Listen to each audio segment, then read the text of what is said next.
Bonjour à tous, bienvenue à ce Midi-Livre, un Midi-Livre hyper spécial. J'avais hâte, vous savez, quand je vous parle d'un livre, c'est parce que je veux vous faire découvrir quelque chose, je veux vous faire plaisir. Je sais que ça correspond aux besoins de beaucoup de gens de découvrir des livres.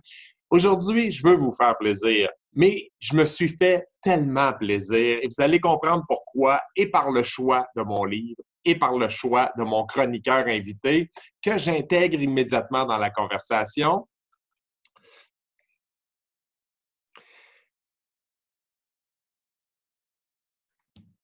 Alors, c'est mon ami Mark Bryson. Bonjour, Monsieur Bryson.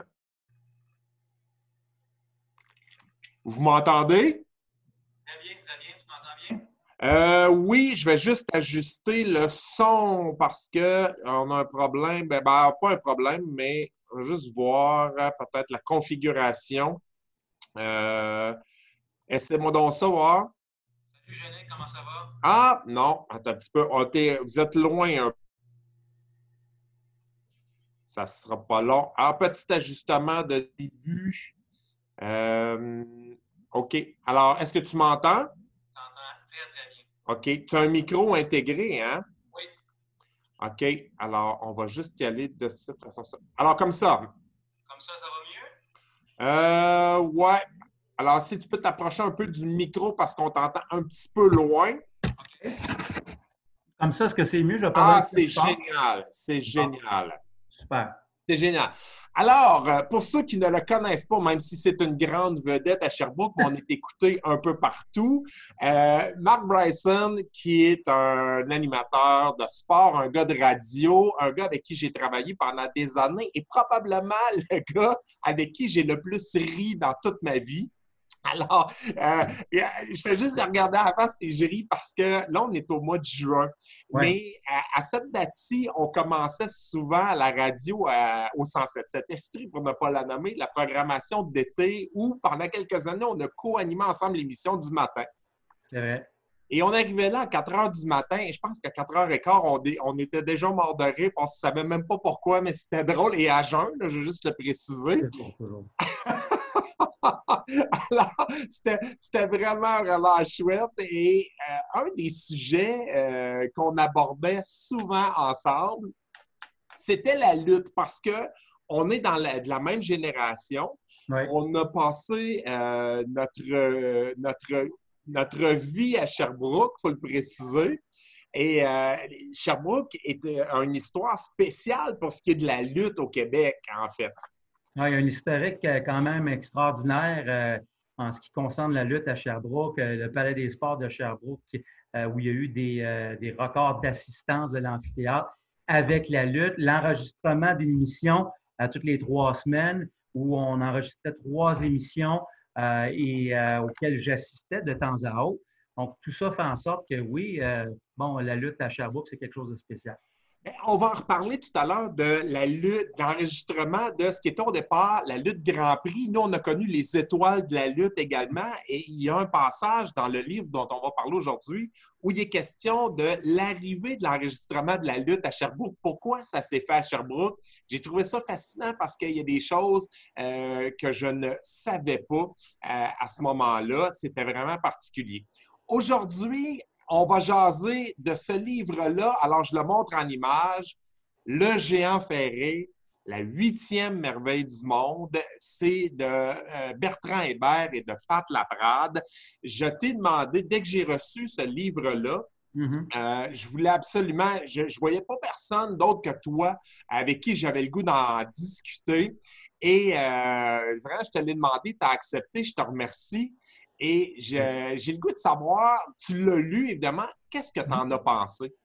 Euh, j'ai été, je ne pourrais pas dire surpris parce que tu sais, je connais bien Pat Laprade et Bertrand aussi, que j'ai déjà reçu en entrevue. Je sais à quel point ce sont des maniaques de lutte, puis ce sont des perfectionnistes. Alors, j'avais déjà lu d'autres ouvrages qu'ils avaient écrits il y a de cela quelques années. Alors, je savais très bien que la qualité y serait, puis pour ça, c'est vraiment réussi. Mais la chose où ça m'a peut-être surpris un tout petit peu, c'est le souci du détail.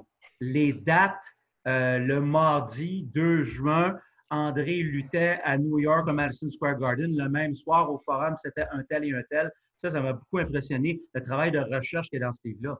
Oui, alors là, tu as parfaitement raison. Ces gars-là, j'ose même pas imaginer le nombre d'heures. Évidemment, ils ont publié en 2013, je l'avais beaucoup aimé, à la semaine prochaine, si Dieu le veut, sur l'histoire de la lutte au Québec. 2 ans plus tard, ça a été leur première biographie, alors qu'ils ont publié la biographie de Mad Dog Vachon en 2015. Et ils ont accumulé au fil des années, ces gars-là, beaucoup de contacts, énormément de données. Ils ont fouillé dans les archives, ils ont interviewé des gens au fil des 10 dernières années, des gens qui sont souvent décédés aujourd'hui, mais ils ont conservé ça. Je n'en reviens pas de toute la recherche qui a été faite, des centaines d'heures qui ont été passées. C'est l'ouvrage de référence parce que je sais que tu as regardé, entre autres, le documentaire sur HBO qui a été fait sur le géant. Pat Laprade a participé à ça, mais on revient même sur des biographies qui ont été faites, réalisées à la télé et on vient démentir certaines choses qui ont été dites sur le géant. Parce que le géant ferré, 8e merveille du monde, c'est un gars qui n'a pas vécu longtemps. Il est décédé à 46 ans, mais c'est une légende où on a raconté des centaines d'histoires sur le géant. Et là, le duo Pat Laprade et Bertrand Hébert viennent corriger certains trucs. Et tu as raison de dire que c'est un travail de recherche. Regardez-moi l'épaisseur du livre. Il y a des photos, mais il y a énormément de documents, de preuves à l'appui où on est allé fouiller. Alors, on apprend des trucs. Je ne sais pas, qu'est-ce qui t'a surpris de cette biographie-là, outre toute la documentation? D'abord, évidemment, le souci du détail, comme j'ai dit tantôt, mais aussi les tout débuts, la France, comment il est devenu lutteur, André Roussimoff, et par la suite, les différentes étapes qui l'ont amené aux 4 coins de la planète. Puis ce qui m'a peut-être surpris, c'est de voir à quel point le voyagement c'était complètement fou, l'horaire que ces gars-là avaient de prendre 2, 3 jours à tel endroit, ensuite s'en aller à l'autre place, à l'autre place, à l'autre place. Ça m'a beaucoup, beaucoup surpris. Puis, j'étais content aussi d'apprendre dans le livre certaines choses qui avaient été dites dans le documentaire de HBO, mais qui avaient été exagérées. Des commentaires de Vince McMahon, des commentaires de Hulk Hogan qui avaient exagéré et même à certains points menti. Oui. Alors, avec preuve à l'appui de Bertrand et de Pat, c'était le fun d'apprendre certaines choses qui n'étaient pas tout à fait vraies, mais c'est un petit peu ça aussi, l'univers de la lutte. Un documentaire comme celui d'HBO avec images à l'appui, évidemment, on veut émerveiller et on veut garder intact ce phénomène qui est la lutte professionnelle. Et ça, je peux le comprendre, surtout avec un document vidéo, alors que dans le livre, c'est un outil de référence avec vraiment les vrais trucs devant et les vrais événements qui sont arrivés avec André.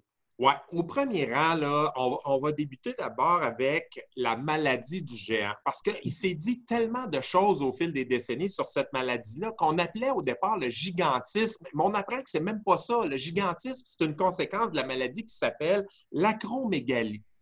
L'acromégalie, il y a 1 personne sur 20 000 qui en est atteinte. Et ce qui est intéressant, c'est qu'il y a un chapitre consacration. On sait exactement ce qu'il en est. Alors, trouble hormonal, croissance anormale, mais ce qui est hallucinant, c'est ce que tu deviens quand la maladie n'est pas traitée.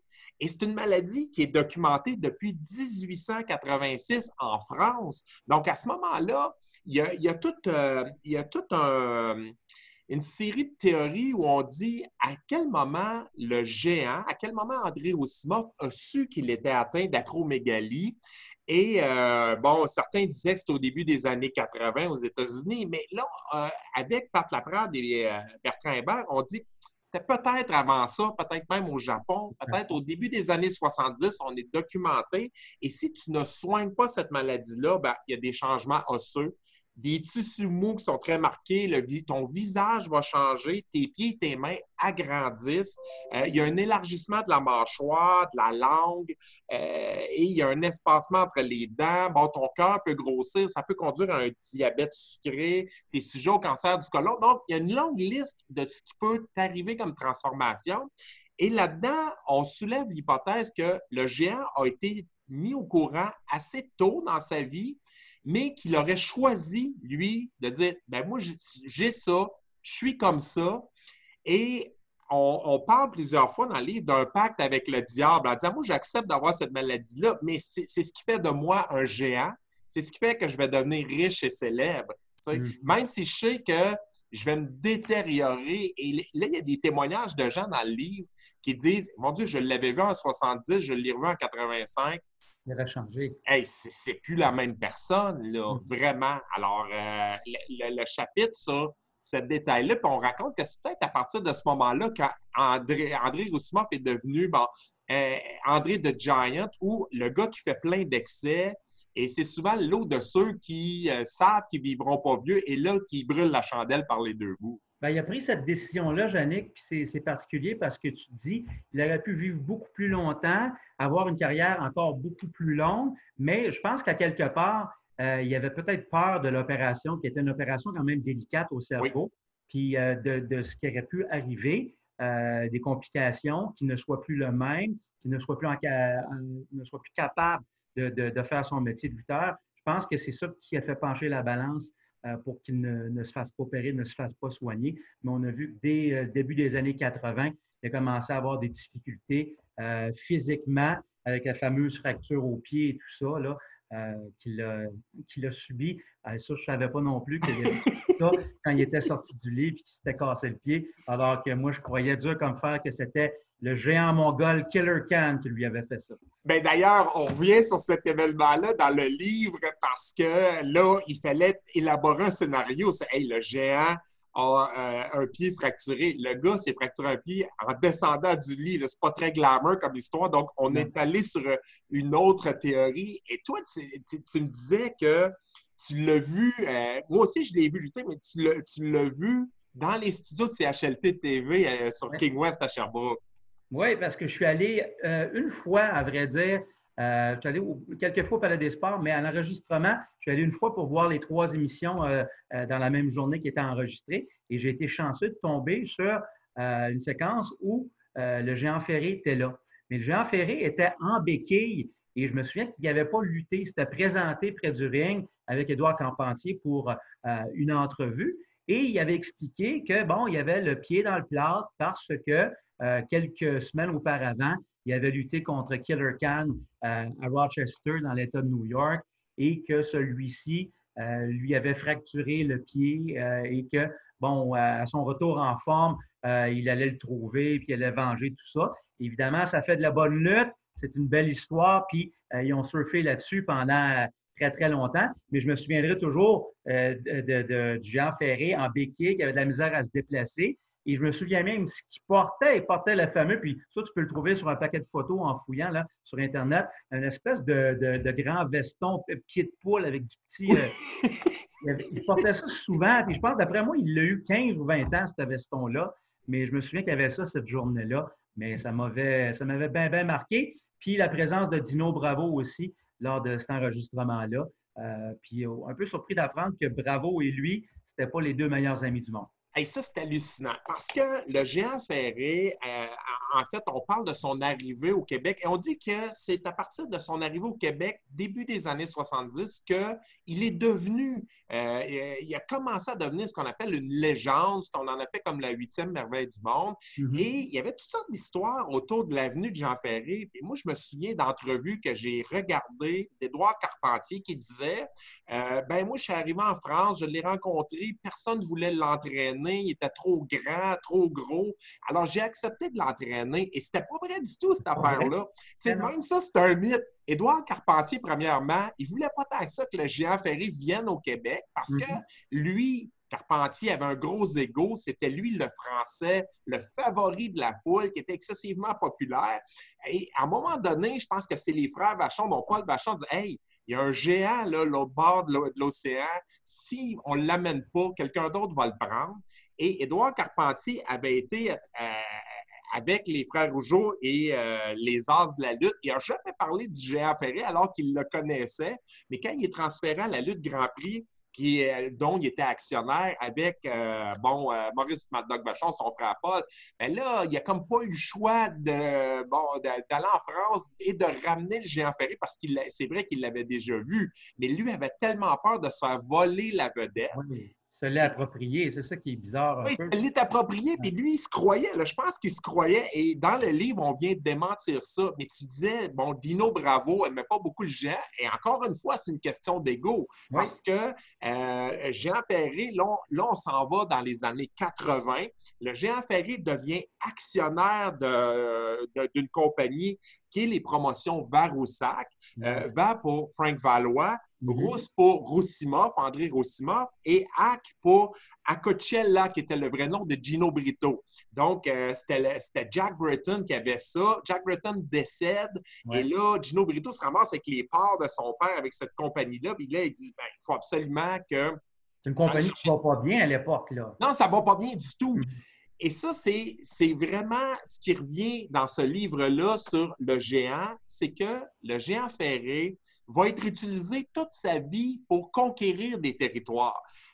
On le prend pour aller remonter des compagnies, aller monter des promotions, réussir même à la naissance de ce qu'on appelle le pay-per-view à la fin des années 80, bien, c'est lui qui va contribuer à l'essor de ça. Mais toute sa vie, on l'a emmené. Et là, Dino Bravo, si on revient là-dessus, n'aimait pas le géant parce que lui avait l'impression de se faire voler la vedette.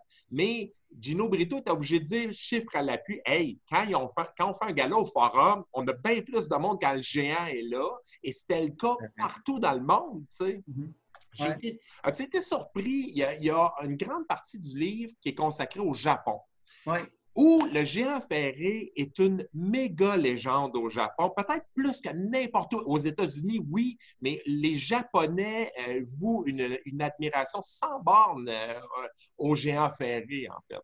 Oui, puis il retourne souvent dans le livre au Japon, puis avec précision. On a même le détail là, des guerres de territoire et de compagnie au Japon à cette époque-là.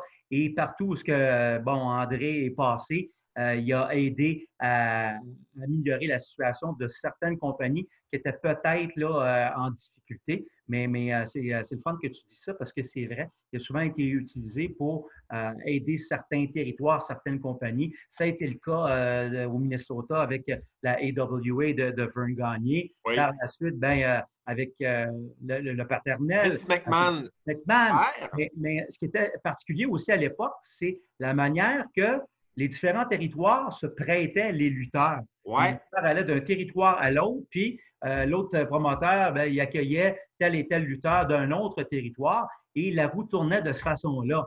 Et ça s'est arrêté quand Vince McMahon Jr. a acheté tout le monde, puis il a mis tout le monde hors d'état de nuire, là, pour ainsi dire, puis il a pris le contrôle planétaire de la lutte parce que avant, ça fonctionnait de même quand son père était le plus grand homme de la lutte en Amérique du Nord. Et moi, je suis vraiment nostalgique de cette époque où les promoteurs se parlaient. Tu peux aller lutter à Calgary, ben, c'était le père des Hart, de Bret Hart, et was Stu Hart qui dirigeait ça. Tu avais Vern Gagné qui était ailleurs, tel autre territoire. Et tout le monde s'arrachait le géant. À un moment donné, je pense que Vince McMahon Senior se gardait un pourcentage. Donc, lui, il n'avait pas de problème à prêter le géant parce qu'il lui revenait de l'argent. Mais quand Vince McMahon fils a racheté son père, et là, on voit à quel point le géant n'avait pas lutté si souvent que ça au Madison Square Garden, mais là, c'était rendu 6 fois par année. Là, il a pressé le citron. C'est le cas de le dire. Le géant allait vraiment populariser la WWF partout. Et c'est là que c'est beaucoup grâce au géant, entre autres, que Vince McMahon Jr. s'est mis à acheter les territoires, à les mettre à terre pour ensuite raser des territoires qui appartenaient à d'autres promoteurs. Et on voit à quel point le géant ferré est important dans tout ce processus-là. Et ce livre-là est très détaillé là-dessus.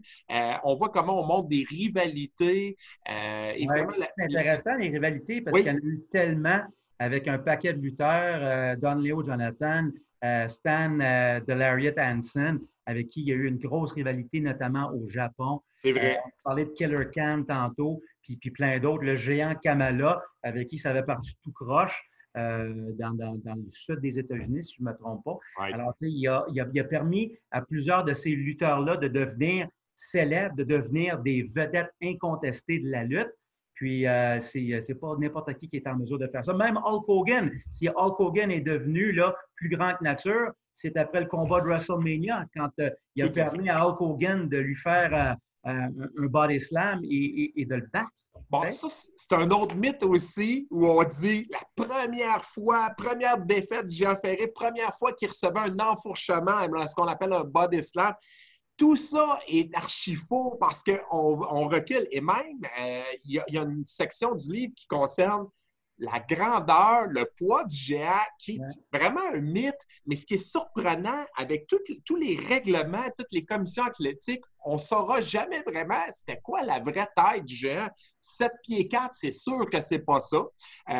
Mais ça, c'était encore une fois une guerre de promoteurs. Que c'est bien plus le fun. Ça vend plus de billets de 10 7 pieds 4 que 6 et 11 ou 7 pieds. Ben oui. La provenance des lutteurs, c'est originaire de où ça nous tentait qu'il soit originaire. Parce que lui, on disait souvent qu'il était de Grenoble. Il n'était pas de Grenoble du tout. Pas vrai du tout. Il venait pas de là, mais on faisait la même chose avec un paquet de monde. On disait qu'Abdullah de Butcher venait du Soudan, puis c'est un Ontarien. C'était faux. Puis Killer Khan, un Mongol, c'est un Japonais. C'était tout le temps comme ça. Oui. On introduit ce livre-là. Dans l'introduction, on débute en 1987, le 29 mars. Et là, je t'ai écrit cette semaine en disant hey, moi, là, je me mets dans l'ambiance. Et ce que j'ai fait, c'est que j'ai dépoussiéré une vidéo VHS qu'on a chez Malo. Il y a une cassette VHS que je conserve, c'est celle-là. Alors, je vous la montre en photo. WrestleMania 3, et tu regardes, il y a un médaillon, c'est écrit format française. Format française. Moi, j'ai la version française. C'est Édouard Carpentier, Guilloré, Frenchy Martin qui anime ça. Et un autre, monsieur Delaporte, je pense, promoteur français. Et j'ai mis ça en bruit de fond. Pendant que je lisais cette biographie, c'est hallucinant, le gala de lutte avec en finale Jean Ferré et Hulk Hogan. C'est même pas le meilleur combat du gala. Il y a une carte incroyable. On commence avec Rick Martel, Tom Zank, la Can-Am Connection, qui est le premier combat.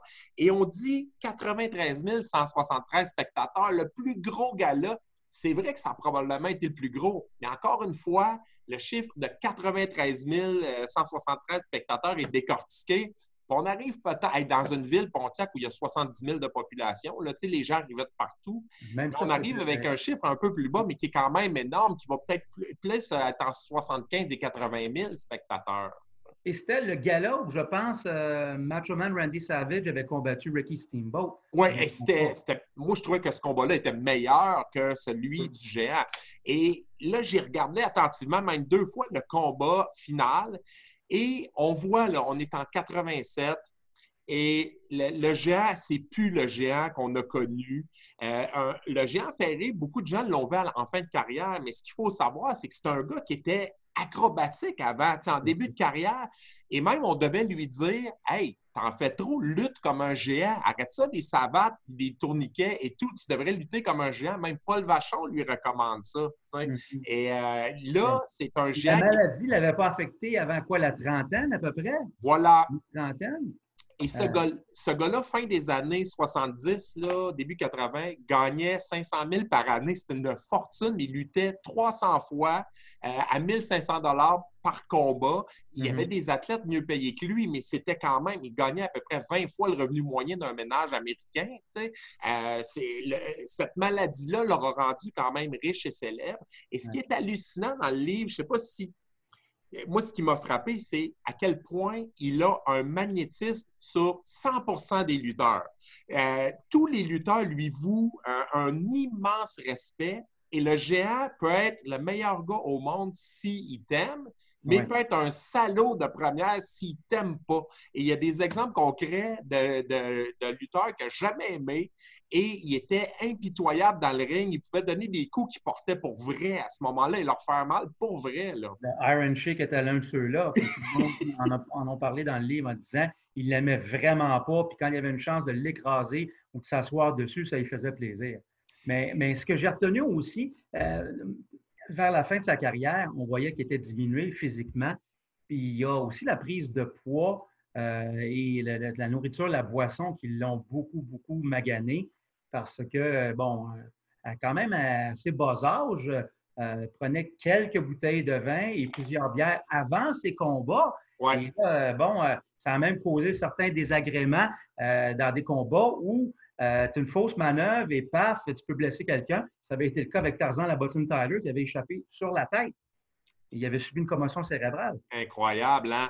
De là à dire que c'était en raison de la boisson, peut-être pas, mais ça n'a sûrement pas aidé. Ouais, tu as un gars comme Bam Bam Bigelow qui, lui, a quitté la lutte parce que le géant ne l'aimait pas et il maganait. Tu n'as pas les plus petits, là. Big John Studd, un soir, a dit « Moi, je démissionne parce qu'il va me tuer. Il va finir par me tuer, il m'aime pas. » Et Vince McMahon qui disait « Ben non, il te fait peur, il te joue dans la tête. » Mais finalement, Big John Studd a vraiment quitté la WWF. Mais c'est drôle parce que c'est un gars d'extrême. Il détestait Randy Macho Man Savage parce que lui, il s'huilait avec l'huile de bébé. Puis on comprend pourquoi. C'est que le géant, à un moment donné, tu fais des prises, tu deviens huilé, mais il n'y a pas une place où tu peux prendre ta douche parce que ça, c'est une autre chose. Les gens devraient réaliser à quel point c'était compliqué d'être un géant.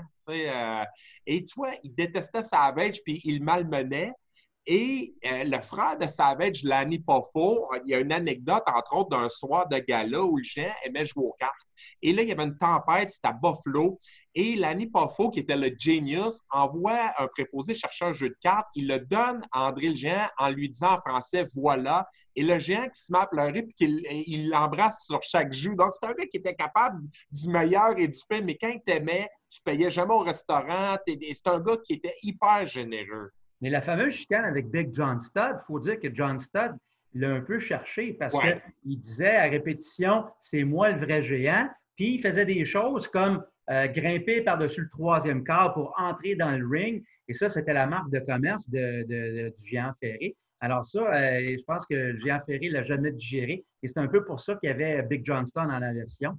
Puis ça a mené justement au départ de Big John Studd qui n'en pouvait plus. Il avait peur que André lui fasse mal pour vrai. Oui, vraiment. Puis, tu sais, il y a une autre anecdote où il n'aimait pas beaucoup. À un moment donné, ils se sont réconciliés, mais Jake the Snake Roberts, qui était toujours coqué alors qu'il prenait de la drogue, et ça, le géant n'aimait pas ça du tout. Et même King Kong Bundy qui disait si le géant décide que tu ne lutteras pas dans la WWE, tu ne lutteras pas dans la WWF. Lui qui était plus, je pense, au Texas, puis à un moment donné, quand tu étais un peu trop arrogant, mais le géant te ramenait à terre assez vite.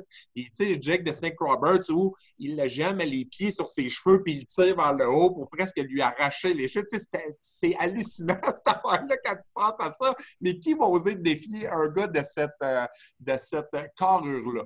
Ouais. Comme c'est le cas de plusieurs athlètes, après WrestleMania en 87, beaucoup d'experts de la lutte ou d'amateurs disent qu'il aurait dû arrêter là. Et c'est peut-être la section la plus triste du livre. Beaucoup de gens pensent qu'il a arrêté à WrestleMania 3, mais c'est pas ça du tout. Il a lutté pendant 4 ans après ça, où il a fait beaucoup de présence. Vince McMahon a été vraiment gentil avec lui parce qu'il aurait pu tout simplement le mettre de côté, mais il le gardait dans des rivalités et il y a des passages là-dedans. Je vous invite vraiment à acheter ce livre pour voir à quel point des athlètes qui étirent trop leur carrière et ça devient d'une tristesse, mais infinie, ça devient même pathétique. Oui, puis je pense que tu soulèves ce point-là où en fin de carrière, il était plus l'ombre de lui-même, puis qu'on est allé avec certaines gimmicks, entre guillemets, avec lui, dont la fameuse peinture dans le visage, comme dans Ultimate Warrior. Alors ça, j'ai trouvé ça un petit peu ridicule qu'on ait recours à ça sur le visage du géant Ferré. En fin de carrière, ça ne faisait pas très, très crédible, malheureusement. Vraiment, puis des combats contre Ultimate Warrior qui duraient 30 secondes. C'était ridicule, mais on s'assurait de ne pas les téléviser. Donc, on a voué un respect au géant Ferré jusqu'à la fin de sa vie, mais c'était hallucinant comment les gens voyaient bien qu'il n'était plus là. Il était obligé de s'appuyer sur Bobby Heenan parfois pour ne pas perdre l'équilibre, se tenait dans les câbles. C'était des combats 3 contre 3, tu ne le voyais pas du tout. Mais ce gars-là, tout ce qu'il voulait, c'est le social, jouer aux cartes dans le vestiaire. C'était vraiment ça. Et il y a des anecdotes sur des beuveries qu'il a eues. C'est hallucinant, là. Des sorties avec des joueurs de hockey, avec les Bruins de Boston, Phil Esposito, Derek Sanderson, Bobby Orr. Il habitait chez Bobby Orr. Et même avec certains joueurs du Canadien, des petits parties avec le démon blond, Guy Lafleur. Lafleur s'était donné comme mission. Moi, sur la boisson, sur le party, je vais le suivre, le Géant Ferré. Je n'ai jamais été capable de le suivre. Mais ça, c'était un bout qui était intéressant. Sa vie à Montréal, l'appartement qu'il avait à Montréal, les parts qu'il avait dans l'entreprise de lutte, aussi les parts qu'il avait, entre autres, avec Filiatro, au restaurant Le Pichet. Le Pichet, oui. Il a traite à bien du monde avec ça, lui-là. C'est parce qu'à un moment donné, quelqu'un lui a dit « Pourquoi tu n'achètes pas des parts dans le restaurant? Parce qu'au prix que ça te coûte de venir manger. » Et il disait à tout le monde « Tu peux aller manger, c'est sur mon bras. » Puis même Gino Brito dit « Je suis jamais allé là sans lui. » Et il me disait « Vas-y, puis je vais payer. » Alors il disait « Je ne voulais pas passer pour un pauvre. » Mais c'était un gars d'une générosité. Et oui, les passages sur le Québec, il a toujours été très reconnaissant envers le Québec, Géant Ferré. Il aimait beaucoup les Québécois parce que, bon, on parle français ici, puis ça lui rappelait un peu lui qui a été élevé en France. Il y a de grands passages sur le Québec. Vous allez avoir du plaisir. Moi, on revient sur la lutte Grand Prix à Sherbrooke et à ce moment-là, la lutte Grand Prix amène le géant au Québec. Ils ont besoin d'être à la télé pour devancer les as de la lutte de Johnny Rougeau et Jacques Rougeau. Et à ce moment-là, ils se rendent à Rimouski pour dire au directeur de la station CJBR TV, on veut que tu produises une émission de lutte. Et on lui dit, ben non, je peux pas, je suis pas équipé pour ça. Mais le siège, la station mère de Télémédia, elle est à Sherbrooke. Et ça, je me rappelais plus de ça. Alors, Paul Vachon dit, je parcours 500 km, je m'en vais à Sherbrooke et on s'entend. Pour 4 500 $, on enregistre 3 épisodes d'1 heure. Et le 5 septembre 71, c'est le premier épisode à 11 h le matin de la lutte Grand Prix. Et moi, j'ai connu plus les étoiles de la lutte début 80. Je suis allé plusieurs fois. On enregistrait 3 émissions à la fois. C'est hallucinant comme... moi, j'ai vu lutter le Géant Ferré, mais contre 3 autres lutteurs, on appelait ça un match handicap. Les lutteurs étaient minuscules. Il faut voir comment ils étaient minuscules. Ils les écrasaient dans le coin. C'était une attraction. Ça prenait cette présence-là à la télévision pour mousser les galas du lundi soir. Pour le sauver. Et c'était la même chose avec les anglophones. Je me souviens très bien de regarder la lutte en anglais au 12 CFCF avec Milt Ruskin, qui était le descripteur, le gros George Cannon, un ancien lutteur, qui était l'analyste. Puis ça jouait, si je ne me trompe pas, le samedi après-midi à 4 heures. Ouais. Je m'en souviens parce que le samedi soir, c'était le soir du hockey, puis le Canadien jouait à la TV. Mais au 12, il y avait toujours de la lutte. Puis il y avait ces gars-là de la lutte Grand Prix. Il y avait les Vachons qui luttaient là. Ouais. Il y avait le Géant, il y avait Édouard Carpentier et plusieurs autres. Puis je me souviens très bien du passage même de Destroyer, il y avait Sailor White, puis bien d'autres. C'était la belle époque de la lutte, mais tu avais besoin de cette courroie de transmission qui était le programme télévisé de lutte pour pouvoir vendre des billets dans tes arénas. Effectivement, et on a eu tous les lutteurs populaires à Sherbrooke qui sont tous venus ici à un moment donné livrer un combat.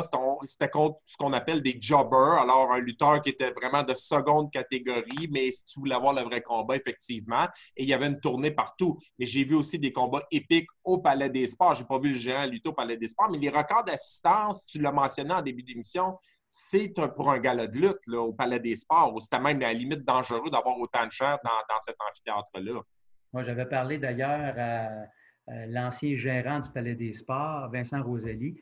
Je l'ai eu en entrevue à un certain moment et il me parlait justement de ces soirées-là de lutte au Palais des Sports où il disait qu'il y avait des gens qui étaient assis dans les marches, on avait qui étaient grimpés dans les poutres et tout ça.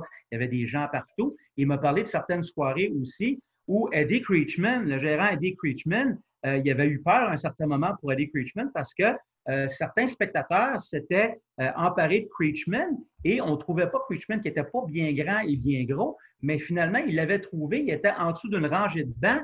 Les spectateurs l'avaient mis là et se praisaient à lui donner des coups de pied, à le ruer de coups de pied. C'est incroyable. Creechman qui endurait ça, mais c'était l'époque de la lutte où ça brassait pas mal.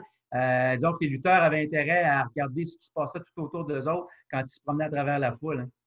Oui. Écoute, Marc, un grand merci. J'invite les gens à acheter ce livre, Le Géant Ferré, la 8e merveille du monde. Merci aux éditions Urtubise. Je vais tirer un exemplaire au premier qui va m'écrire en Facebook Live.